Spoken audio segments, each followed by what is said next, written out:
কখনো ভ্যাট প্রত্যাহারের আন্দোলন, কখনো সচিবালয় ঘেরাও, কখনো সংসদ ভবন ঘেরাও, কখনো নির্বাচন কমিশন ঘেরাও, কখনো বাজেট বাতিলের দাবি, কখনো প্রধানমন্ত্রীর কার্যালয় ঘেরাও ইত্যাদি নানা ইস্যুতে ১৯৯২ থেকে শুরু হওয়া এবং ১৯৯৬ সালের ২৬শে মার্চ স্বাধীনতা দিবসে তত্ত্বাবধায়ক সরকার বিল পাশ করা পর্যন্ত শেখ হাসিনার সকল আন্দোলন, সংগ্রাম ও হরতালের প্রায় প্রতিটি কর্মসূচিতে ২ জন, ৩ জন, ৪ জন করে মানুষ গুলিতে নিহত হয়েছে। এই নিহত হওয়া মানুষেরা কেউই পুলিশ, বিডিআর বা সেনাবাহিনীর গুলিতে নিহত হয়নি। আবার এই নিহত হওয়া ১০৩ জনের সকলেই নামগোত্রহীন, পরিচয়হীন, অজ্ঞাতনামা ব্যক্তি। বঙ্গবন্ধু কন্যা শেখ হাসিনা পরিচালিত খালেদা জিয়া সরকার পতন আন্দোলনে আওয়ামী লীগের পরিচয় বহনকারী একজন কর্মীও নিহত হয়নি। বঙ্গবন্ধু কন্যা শেখ হাসিনা নিহত হওয়া ব্যক্তিদের তার দল আওয়ামী লীগের কর্মী বলে দাবি করলেও নিহতদের নাম পরিচয় খুঁজে পাননি এবং বেগম খালেদা জিয়া সরকার বলেছেন নিহতরা নিরীহ পথচারী।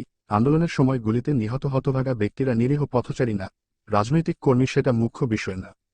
মুখ্য বিষয় হল গুলিতে নিহত ব্যক্তিরা পুলিশের গুলিতে নিহত হল না, বিডিআরের গুলিতে নিহত হল না, নিহত হল না সেনাবাহিনীর গুলিতে।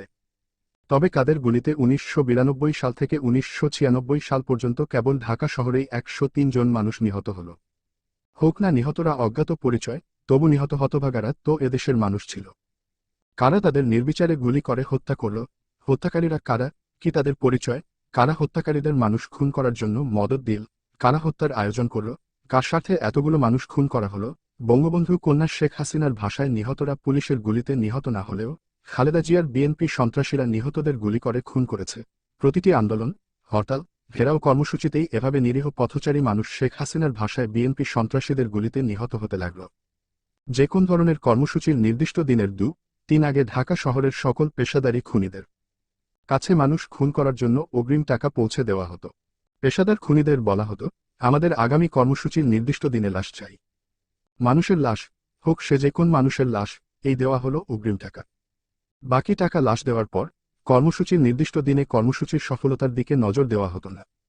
গভীর উত্তেজনার সাথে তাকিয়ে থাকা হতো মানুষের লাশ পড়ার সংবাদের দিকে। মানুষের লাশ পড়ার নিশ্চিত সংবাদ না আসা পর্যন্ত বঙ্গবন্ধু কন্যা জননেত্রী শেখ হাসিনার পানাহার সম্পূর্ণ বন্ধ থাকত।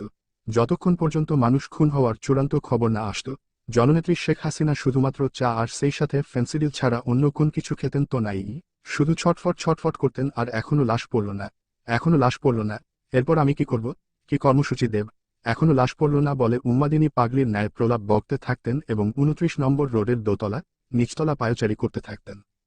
যেই মুহূর্তে মানুষ খুন হওয়া বা লাশের সংবাদ নিয়ে আসা হতো, বঙ্গবন্ধু কন্যা ষষ্ঠীতে বিছানায় গা এলিয়ে দিয়ে বলতেন, আমার ক্ষুধা লেগেছে, খাবার লাগাও।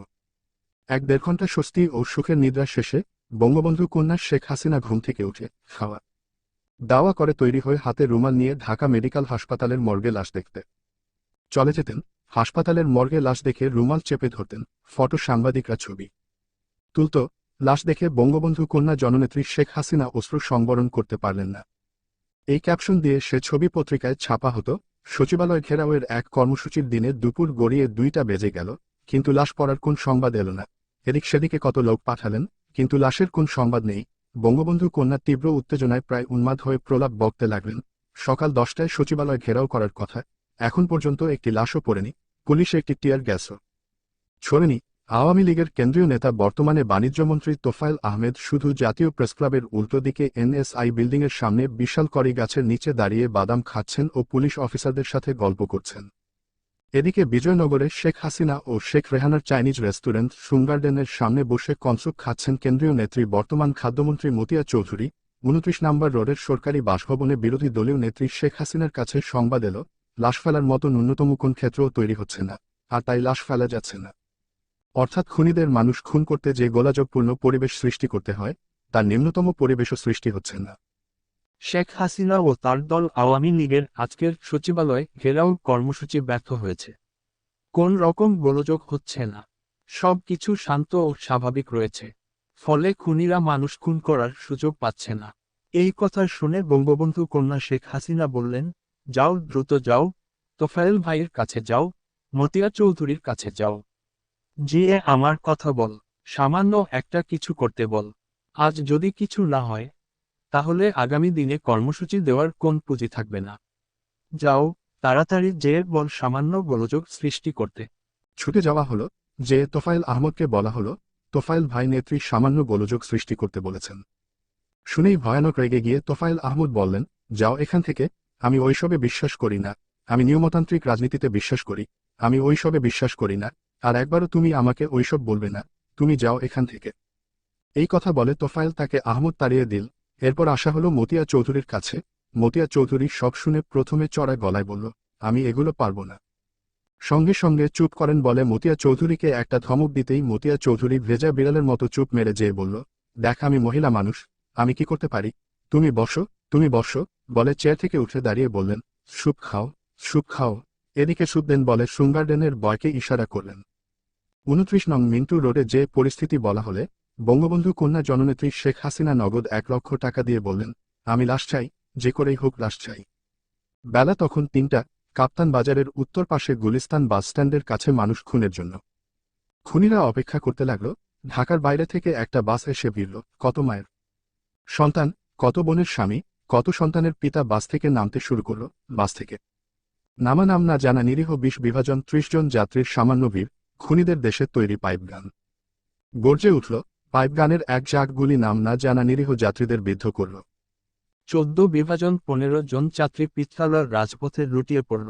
29 মিন্টু রোডে শকুনের মতো অপেক্ষায় থাকা বঙ্গবন্ধু কন্যা জননেত্রী শেখ হাসিনাকে এই সংবাদ দেওয়ার সাথে সাথে তিনি পুলকিত হয়ে বললেন, মরছে তো, যেভাবে গুলি করা হয়েছে তাতে না মরে বাঁচার কথা না। যাও যাও মেডিকেল হাসপাতালের যাও, দেখ কয়টা লাশ পড়েছে, দেখে আমাকে খবর দাও, এই ক্ষুধা লেগেছে, খাবার দাও। হাসপাতাল থেকে ফিরে 3টা লাশ পড়ার কথা বললে বঙ্গবন্ধু কন্যা শেখ হাসিনা তৈরি হয়ে হাতের রুমাল নিয়ে ঢাকা মেডিকেল হাসপাতালের মর্গে গিয়ে গুলিতে নিহতদের লাশ দেখে চোখে রুমাল দিলেন। ফটো সাংবাদিক ছবি তুললেন, পত্রিকায় সেই ছবি ছাপা হলো।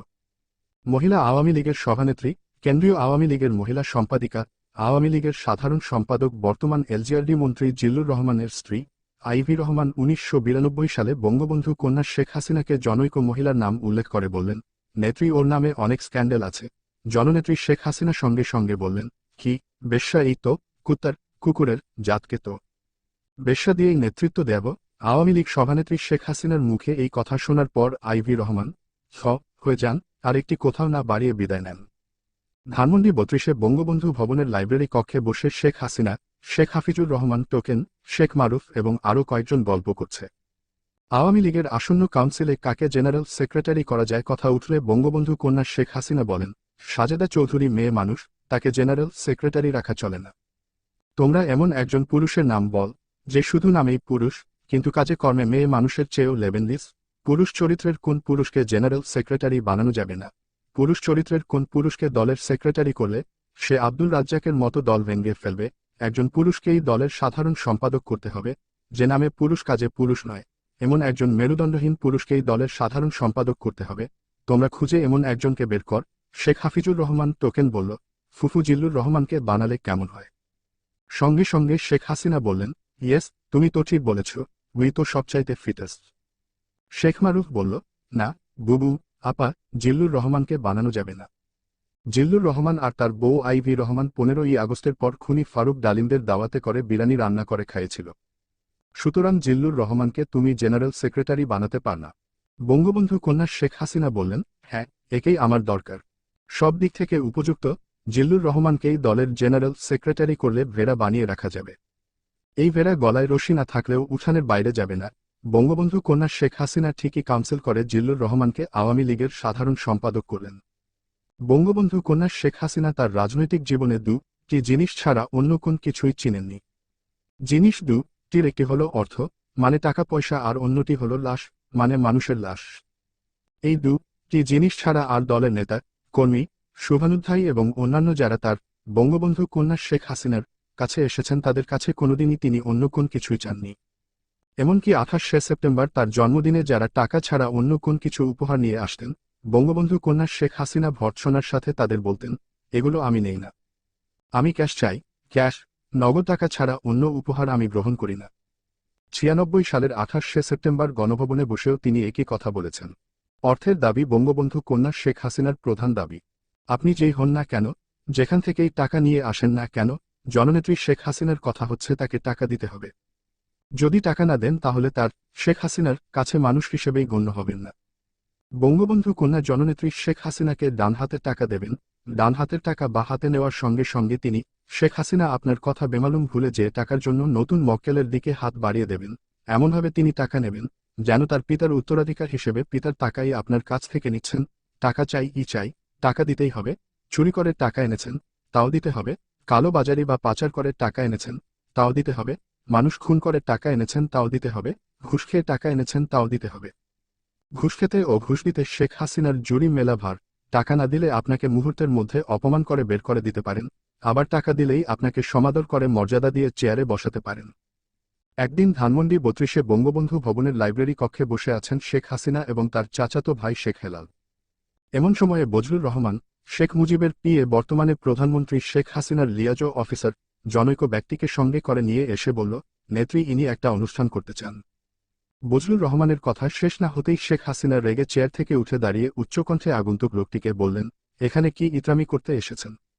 বাদরামির আর জায়গা পান না, আপনাকে না বলে দিয়েছি আমি যাব না। আবার এসেছেন বুঝি ফাতরামি করতে? আপনি কোথাকার কোন আলতু ফালতু লোক তার ঠিক নাই। আর আমি আলতু ফালতু লোকের আলতু ফালতু অনুষ্ঠানে যাব এটা ভাবলেন কি করে? আমি জাতির জনক বঙ্গবন্ধুর কন্যা, আমার কি কোন দাম নেই? যান, বেরিয়ে যান, এই লোককে বের করে দাও, এই লোক যেন আর ঢুকতে না পারে। ভদ্রলোক প্রথমে হকচকিয়ে গেলেও নিজেকে কোনোমতে সামলে নিয়ে ধীর পায়ে বেরিয়ে যাচ্ছেন। ভদ্রলোক দরজা পর্যন্ত যেতেই শেখ হেলালকে শেখ হাসিনা বললেন, চান্দা দেয় না, আবার চিটাগাংয়ের লোক। এই কথা শুনে ভদ্রলোক ঘুরে দাঁড়িয়ে এনেছি বলে তার প্যান্টের পকেট থেকে 100 টাকার বান্ডিল বের করে এক লাফে শেখ হাসিনার টেবিলের সামনে এসে পড়লেন। বঙ্গবন্ধু কন্যা শেখ হাসিনা চিলের মতো ছো মেরে 100 টাকার বান্ডিল নিজের হাতে নিয়ে ভদ্রলোককে বলতে লাগলেন, বসেন বসেন, এই উনাকে চা নাস্তা খাওয়াও। শেখ হেলাল আবার টাকার বান্ডিল নেওয়ার জন্য জননেত্রী শেখ হাসিনার সাথে ভদ্রলোকের সামনেই কাড়াকাড়ি শুরু করল। বঙ্গবন্ধু কন্যা শেখ হাসিনা এর মধ্যেই ভদ্রলোককে বলতে লাগলেন, ঠিক আছে ঠিক আছে, আমি যাব, অনুষ্ঠানটা একটু ভালো করে করেন, আপনি আসবেন, ঘন ঘন আসবেন। ১৯৯২ সাল থেকে যমুনা সেতুর নির্মাতা প্রতিষ্ঠানের কোরিয়ান হুন্দাই কোম্পানি বঙ্গবন্ধু কন্যা শেখ হাসিনাকে নিয়মিত চাঁদা দিয়ে আসত, আর সেই জন্যই যমুনা সেতু উদ্বোধনের কয়েকদিন আগে উত্তরবঙ্গের জন্য নির্মিত গ্যাস লাইন সম্পূর্ণ ভেঙে যমুনা নদীতে পড়ে গেল।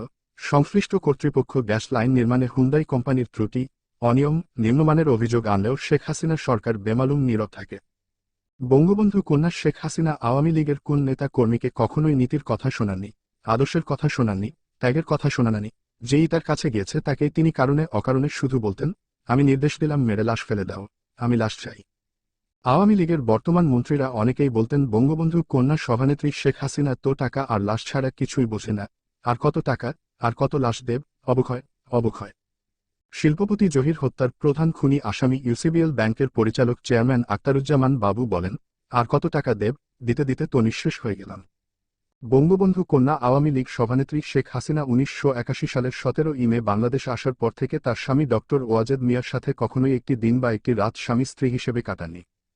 আগেই বলেছি, শেখ হাসিনা বাংলাদেশ আসার পর প্রথমে তার স্বামীর মহাখালী সরকারি কোয়ার্টারে ওঠেন, পরে ধানমন্ডি ৩২-এ তার পিত্রালয় বঙ্গবন্ধু ভবন, তারপর ২৯ নম্বর মিন্টু রোড এবং তারও পরে ধানমন্ডি ৫ নম্বরের স্বামী ও নিজের বাড়িতে এবং এখন প্রধানমন্ত্রীর সরকারি বাসভবন গণভবনে থাকেন।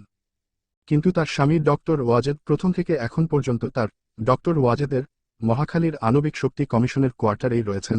তিনি কখনোই ধানমন্ডি ৩২-এ, ২৯ মিন্টু রোডে, ধানমন্ডি ৫ এবং গণভবনে আসেননি এবং বঙ্গবন্ধু কন্যা শেখ হাসিনাও তাকে আনেননি। শুধু তাই নয়, বঙ্গবন্ধু কন্যা শেখ হাসিনা যখন তার স্বামীর মহাখালী কোয়ার্টারে থাকতেন তখন ডক্টর ওয়াজেদ থাকতেন ওই কোয়ার্টারের ভিতরের রেস্ট হাউজে। উভয়ের সাথে রাতে দিনে দেখা সাক্ষাৎ তো দূরের, মুখোমুখিও হতেন না। মহাখালী স্বামীর কোয়ার্টারে থাকতে এবং পরবর্তীতে ধানমন্ডি ৩২-এর পিত্রালয় বঙ্গবন্ধু ভবনে থাকতে। ১৯৮৭ সালে মুন্সিগঞ্জ হরগঙ্গা কলেজ ছাত্র সংসদের ভিপি মৃণাল কান্তি দাস নামের তরুণ যুবক আসার আগ পর্যন্ত বঙ্গবন্ধু কন্যা শেখ হাসিনা নিয়মিত, রুটিন মাফিকভাবে প্রতিদিন সন্ধ্যার ঠিক ১ ঘণ্টা আগে গোসল করে পাউডার, পারফিউম মেখে লম্বা চুলের একটা বেনি করে, চকচকে নতুন শাড়ি ব্লাউজ পরে খুবই পরিপাটি হয়ে কাউকে সঙ্গে না নিয়ে শুধুমাত্র গাড়ির চালক ড্রাইভার জালালকে সঙ্গে নিয়ে অজ্ঞাত স্থানে বেরিয়ে যেতেন এবং ঘণ্টা ২-১ পরে ফিরে আসতেন।